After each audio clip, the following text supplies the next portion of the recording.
来，再下一组要 PK 的2位是管泽元、姜子浩。我想选那个讲大白话，讲大白话吧，可以啊。那是他俩吗？对，你确定吗？有可能是他俩，还有迷惑性。那我选了不就是赢了也赢不了，输了不亏？那我就选这个吧，因为刚才好像有人跳过了这个。就其实选它那个原因特别简单，就它是整个白板上唯一一个就是有点放歪了的牌子。那我一看你这么特立独行，我就选你。讲大白话是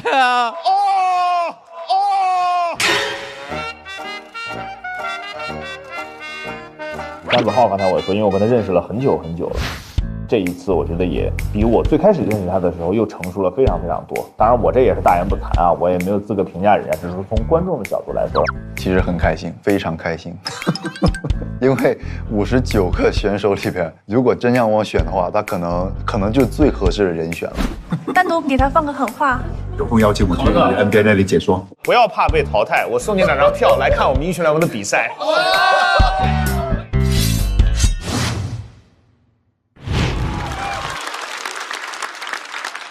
首先上场的这位朋友呢，对我一说名字，底下就有人在重复他的名字。其实，在脱口秀的舞台上，他不是第一次来了，之前来过啊，但是身份是嘉宾，这次的身份是选手，说明什么呢？说明电竞圈也不好混。掌声欢迎电竞解说管泽元。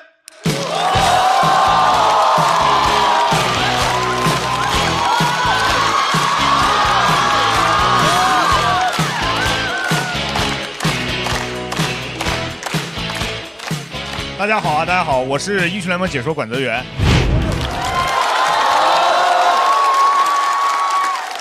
熟悉我的朋友都知道啊，其实我还有另一个名字叫管住嘴，就因为我预测什么那个结果老是会反着来，所以我也有点好奇，就是为什么今年咱们节目找我来？难道是想让我预测一下对面那个节目办的比咱们这边好？那也不用我预测呀，去年不就比咱们好吗？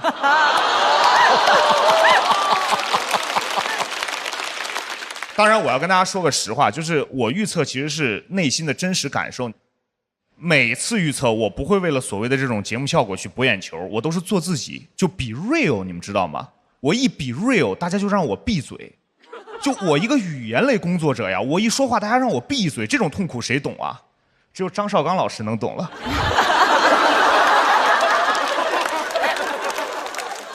我在互联网其实还算活跃，但是每次我说点真话，评论区都是你的发言我喜欢，你的私信记得关。我从来不关私信，大家别看我解说是穿西装，其实我出的是肉装，可扛骂了。我回家还安慰我爸妈呢，我说爸妈没关系，你们儿子可坚强了。我爸妈说是你是没关系，骂都是我俩。当然啊，为了我和家人的这个身心健康，有段时间呢，我也跳出了电竞解说的这个舒适圈，我尝试去干点别的。我去拍过网络短剧，我发现这个成名之后啊，确实很难听到真话了。我演得很一般，就这样还是得到了导演的夸奖，这夸的比骂的还难听。在片场，导演直接喊我老戏骨，说我才是真正的演员。我听完心里特别复杂，因为前一天晚上我打游戏狂送的时候，队友也是这么说的：你这么能送，你是真正的演员。我赶紧跟导演说，我说别这么说，我比昨天的演技还是略差一些。谢谢大家，我是管泽元，谢谢。你对今天自己的这个感觉是？我觉得随着你越去想要了解一件事情，你越会发现其中的不容易吧。那脱口秀就是如此，它虽然是说话，大家都长了嘴，都能说话，但是可能就是我越去想尝试做这个事儿，我越发现这个事儿真的非常非常不容易。而且今天有这么多优秀的演员跟我同台表演，所以我非常开心。我一直在跟他们说，就是甭管比几轮，能站到这个舞台上跟大家一起，我来努力的试一试这个事情，我就特别特别高兴了。然后也能见到这么多朋友还有老师们，谢谢大家。要和管泽元 PK 的这位朋友，大家都很熟悉了，沪漂7年，本来是广东人，但是这7年不知道现在粤语说的怎么样，完普通话越来越好。好嘞，掌声欢迎姜子浩。小唐。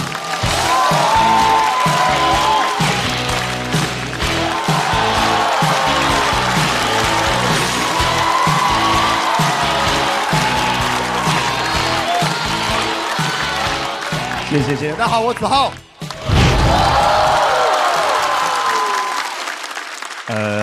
有些朋友可能知道啊，我係個廣東人啊，對，廣東人嘛。然後其實我在上海做脱口秀做了7、8年了，然後前段時間一直在廣東那邊做我那個粵語的那個脱口秀。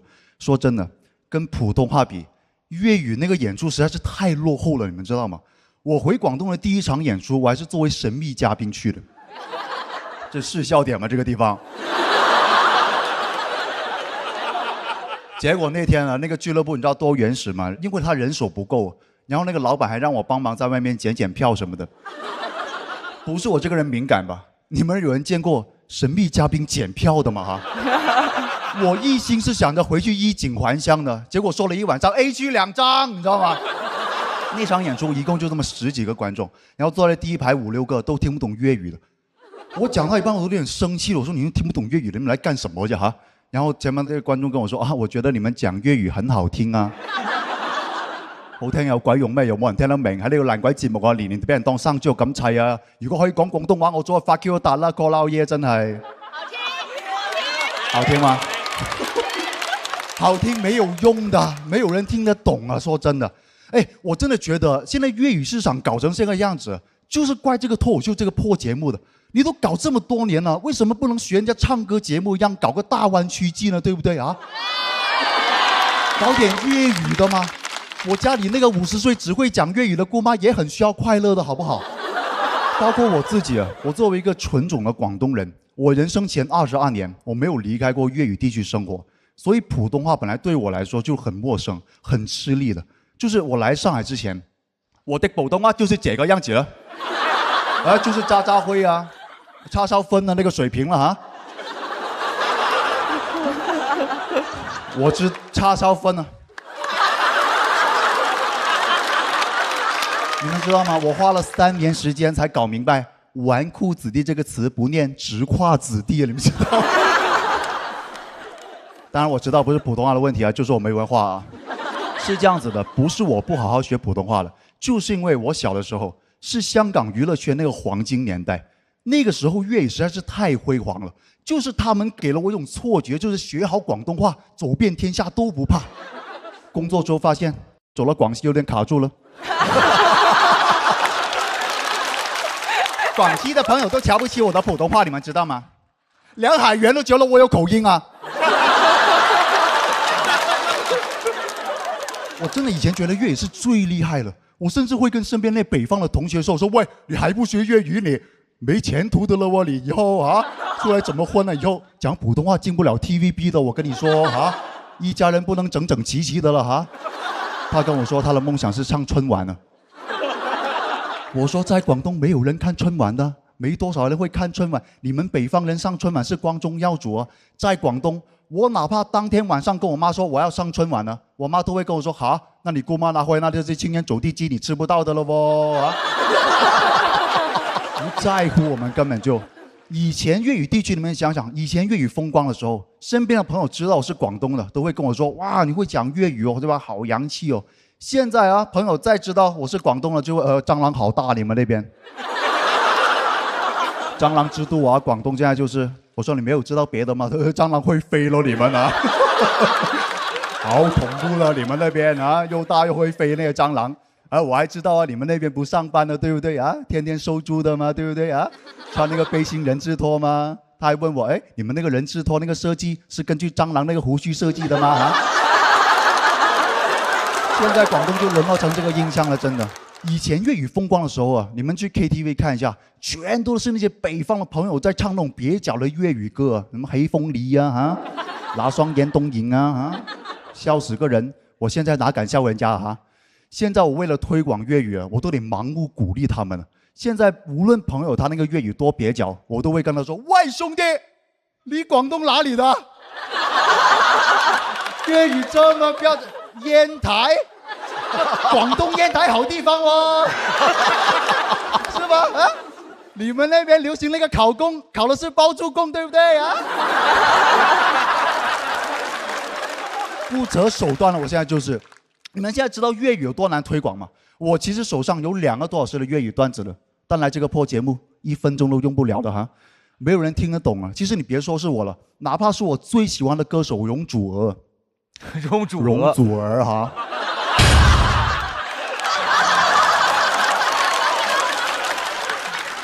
他在粤语区都当天后了，真的开了无数的演唱会，几百首金曲，无数的金曲。一来到内地的节目，又开始挥他那个翅膀了，你们看到吗？我真的心疼他，没有用。近几年他已经进步的了，开始让大雨落下了，对不对啊？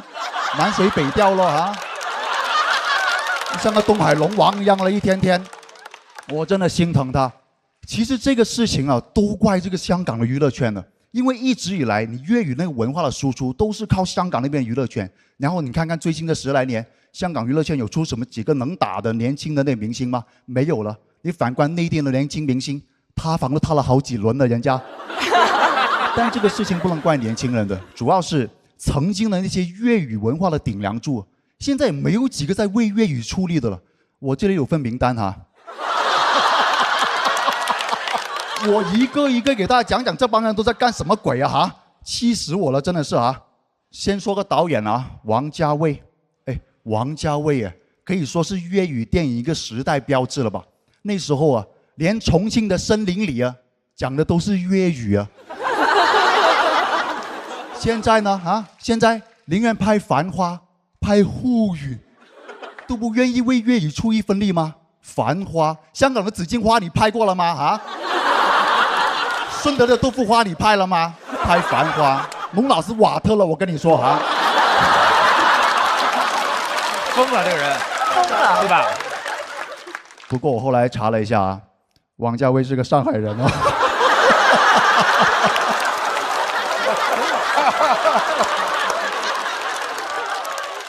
那又怎么样？谁让他以前拍粤语电影拍得这么好啊？一家人不能计较那么多的了。OK 啊，他为了家乡建设，我理解他哈。我最不理解的就是那个谢霆锋哈。众所周知，这个家伙20年来拍了2部电影，最近开了一次演唱会，76年都在做饭啊。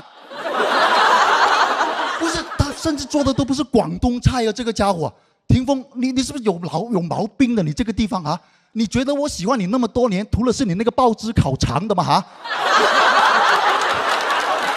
你知道大家最近还夸他，说他越老越有味道了，没想到是原味和黑胡椒味咯哈！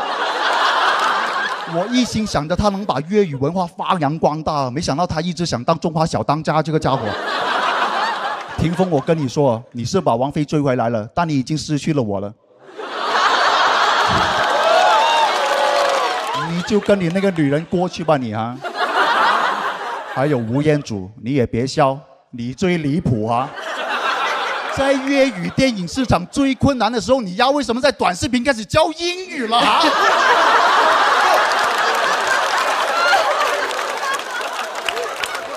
解释一下 ，Daniel Wu，explain it 啊！为什么要教我用英语点咖啡和酒店入住呢？这2个事情需要动用到你吴彦祖来教我吗？是不是有点太大材小用了？点咖啡你不是直接指着菜单 diss 不就好了吗？你酒店入住无论前台说什么你就 yes 就好了啦。收手啦阿祖。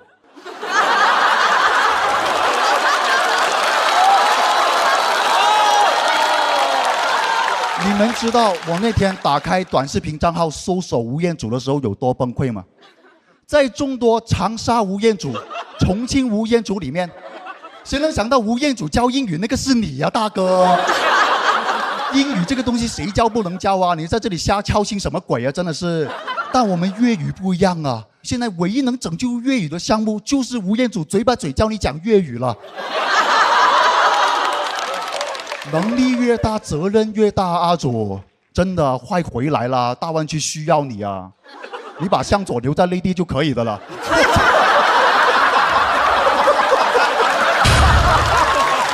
开始扫射了。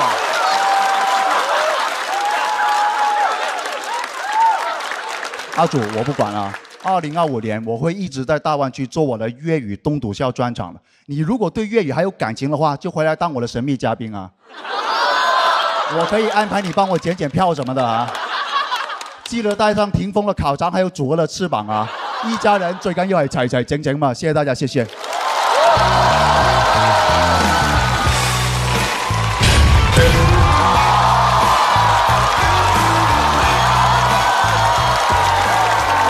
还是多呀，他好忠实。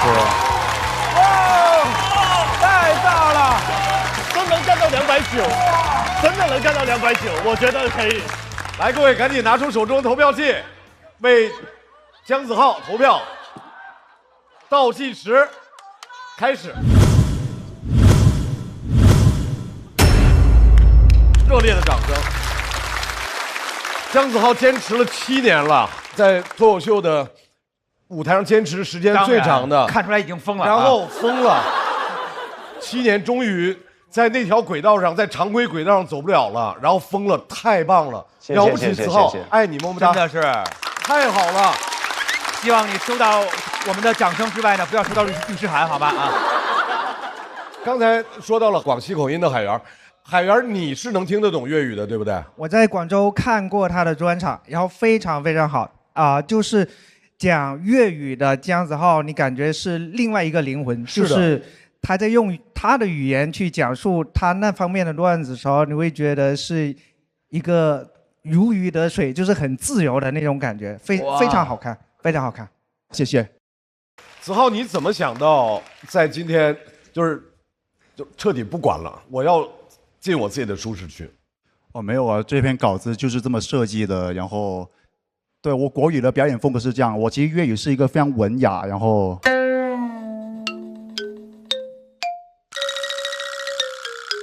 谁信？非常绅士的那种表演风格不一样的。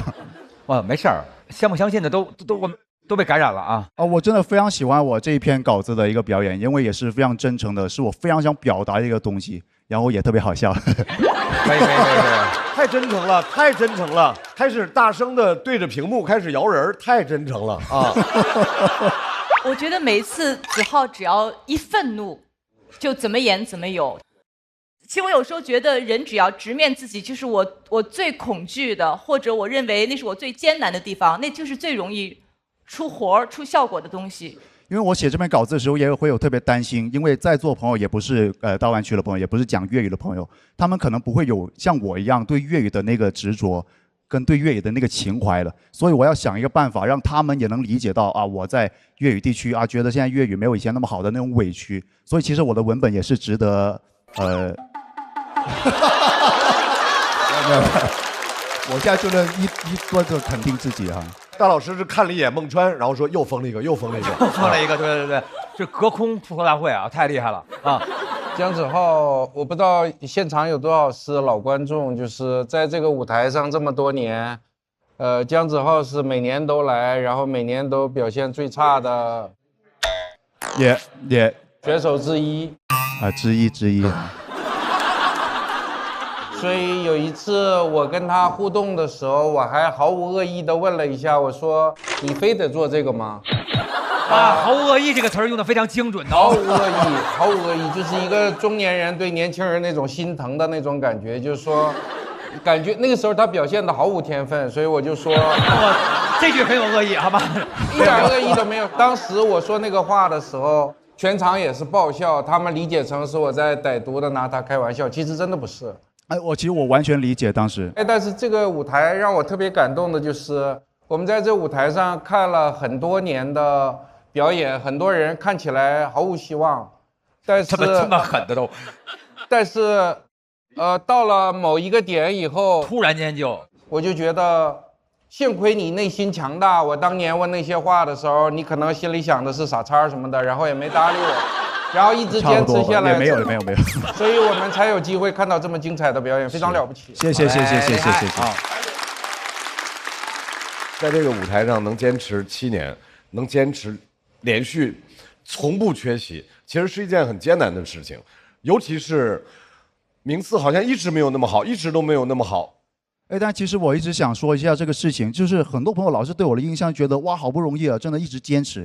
其实说实话，对我来说不是一个特别难的一个选择。我也不是说我特别每年很辛苦坚持在舞台上，是因为包括当时罗老师当时说，哎，我好像没有什么天分，为什么在这个舞台上？因为这个舞台只占着我们脱口秀演员职业生涯很小一部分，我们线下的演出才是我们的主旋律。我在线下也获得过很多的肯定，很多的笑声，所以我一直坚信自己，哎，我是可以做这一行的，并不会因为我在舞台上这5分钟就否定我自己。我也知道罗老师他只看到我舞台上那5分钟，包括很多其他演员也一样，说啊，以前好像默默无闻，突然爆发，也不一定是爆发，只是他那一次在这个舞台上没有拿捏好，没有表现好。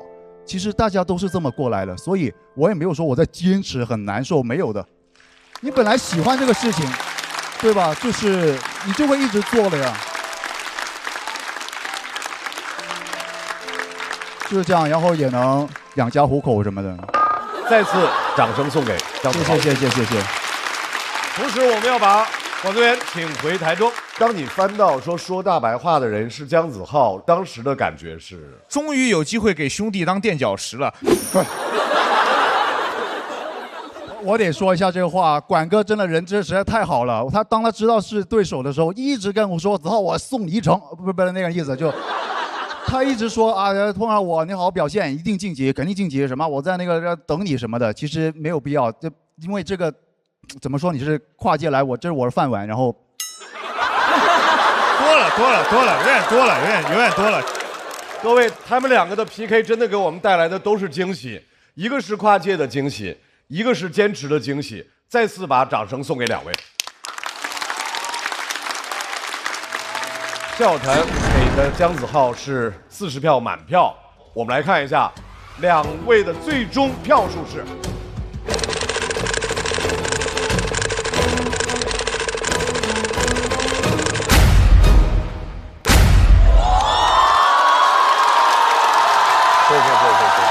厉害！恭喜姜子浩晋级区。